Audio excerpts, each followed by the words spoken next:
Like,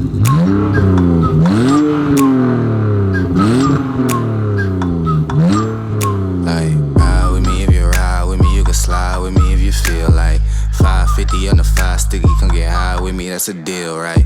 Ride with me if you ride with me, you can slide with me if you feel like 550 on the 5 sticky, come get high with me, that's a deal, right? That's a deal, right? That's a bet, right? That's a bet, right? That's a deal, right? That's a deal, right? That's a bet, right? That's a deal, right? That's a deal, right? That's a bet, right? That's a deal, right? That's a deal, right? Ayy, coming down like precipitation. I ain't never met a limitation. Hater plotting my elimination. Gotta go to Google for the information. I'm a superstar, so I gotta shine. Top dollar be the bottom line. Bottom feeding dotted line. What is up, guys? Welcome back to another video. Welcome back to the J Speed Racing YouTube channel. Today we're gonna be doing E46 daily driver review. I'm with my buddy Andy right now in his E46 330i. We're gonna kind of talk about our thoughts on this car. We've had some experience with E46s recently, and we've learned a lot about them and wanted to share it in a video for you guys, especially for you guys getting into cars, getting into BMWs, and looking for an E46. So for the first thing that I would say is a really great part about an E46 is just the price point. I bought my car for $2,500 and it was the 330. The interior is really nice, and that was kind of a reason why I wanted to buy the E46, was just because nicer interior, 330 has more power, and just a newer chassis overall compared to the E36. As far as for daily drivers, it's really cheap and it's a lot of fun. And that's one good thing about a BMW is that they do depreciate out really heavily. So you can buy a nice car that retailed for like 30 or 40,000. Over the years, they'll depreciate all the way down to, Andy said, 2,500 bucks for a car with how many miles?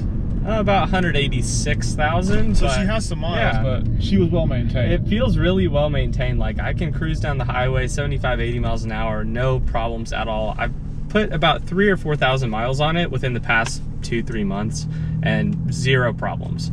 So moving into aftermarket support for E46s, it is pretty much limitless. The first place we go for aftermarket support is eBay, because we run some cheap stuff that just gets the job done, looks pretty good. There's a lot of cosmetic mods for the E46 on eBay that's really inexpensive. Headlights were how much? I believe they're about $100 for this car. So, and then you can buy corner lights, 15-20 bucks, I think. Really freshens up the look of the car. Really takes the years off this thing and makes it look a lot newer, which is fantastic, and it's on a budget, which is great for people just getting into cars. So there are a few things on the car that I would probably look over after the initial purchase. If you're gonna do some sort of track driving or stuff like that, I've heard that reinforcing the subframe is very important. The sheet metal on these cars is very thin, which is kind of weird considering how like strong and rigid the chassis is. With those reinforcement plates, it can be stronger in the back. The oil pump nuts on these cars actually come off sometimes at higher RPMs. So what people do is they use like a locking pin or weld them to the oil pump itself, and then it won't come loose. So moving into modifying the E46, once you have all the general maintenance complete on the chassis, something that we don't recommend cheaping out on are coilovers. You're looking to put some fresh suspension on these cars. They come really floaty and really comfortable from the factory because it is a BMW. But a set of BC Racing coilovers is our favorite go-to for suspension mods. They're about $1,000. They get the job done. They make the car a lot more planted, but yet they're still comfortable to drive with. Absolutely. Like, daily ability is through the roof with the BCs. They're adjustable, but yet not overcomplicated, and they're really proven as well. So Andy does have a set of BCs on here, and you put them on how long ago? Probably about a month and a half, and they've been excellent. No complaints. Actually, before I took the car to a drift event with the stock suspension that was completely blown out, and I was getting all this kind of wheel hop, and it was just really sloppy. And I've done a bit of street drifting after I put the BCs on, and they're excellent. No wheel hop at all. Car's really smooth. It actually has a lot of grip in drift with it, and you can really play around with the settings on it as well. Now, to get a little bit more sound out of an E46, because we're keeping this car on a budget, we didn't want to throw a whole bunch of money into it, was a simpler muffler delete. So to make a little bit more noise with this car, instead of buying an expensive exhaust or something, I just decided to go to a local muffler shop, and they took off my back muffler and welded on some piping on there, and now it sounds great. In the car, it's really manageable. It doesn't drone at all, but it's definitely a lot louder than stock. Stock is pretty much dead. Terrible. It's dead quiet. It's a BMW. They want it to be comfortable from the factory. But to go pay $100, have a muffler shop professionally kind of take off the muffler and have it sound pretty good. Definitely really inexpensive setup that enhances your driving experience. Absolutely. The 330 330i is what we're in right now. Another model for an E46 is a 325, which our buddy Tyler actually owns one of those. They're very similar. Both have the BMW inline 6 motors in them. However, one's a 2.5 liter, one's a 3 liter. If you can get your hands on a 330 within a reasonable price range, it's probably worth the power difference. How much power does this thing have from the factory? So it has 225 from the factory. I believe the 325s have around 190 or something like that. So BMW's inline 6 motor, it is proven time and time again. They go for so many miles, have really linear power bands, and are one of our favorites, honestly. We've had such good experiences with them. Don't believe what everybody says about BMWs are, oh, so unreliable, so expensive, and all this stuff.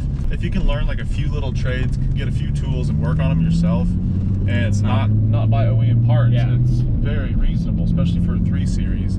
Stuff is really inexpensive, really available. And it's a lot of car for the money, and it's so much fun to drive. It's tight steering, everything's there, especially if you can get it in the manual transmissions. So this car is actually in a manual, which is something that I preferably would recommend, is just buying the manual if you like that. For a daily, you probably could do an automatic. These manuals tend to hold up a lot better than the automatics, because if your automatic transmission goes out, you just end up having to replace it. Now with the manual, you can most likely just throw a new clutch in it and call it a day. And most importantly, the manual transmission is a lot of fun to drive. BMW's transmissions are buttery smooth. Every shift is really on point. Clutch is super easy to use. I really like the way the car just drives overall with the manual transmission. Now, if you're just learning how to drive manual, BMW is one of the best to learn on, in my opinion. BMW's designed some comfort features into their manual transmission and how they shift as far as the Weibo goes and the clutch delay valve, which allows everything to be a little bit more smoother, which is more forgiving in a sense. It is very forgiving, yeah. So that way you can start off learning the ropes and getting more comfortable with it without it being really uncomfortable ride.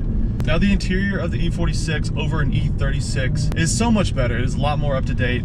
We've had many E36s over the last few years.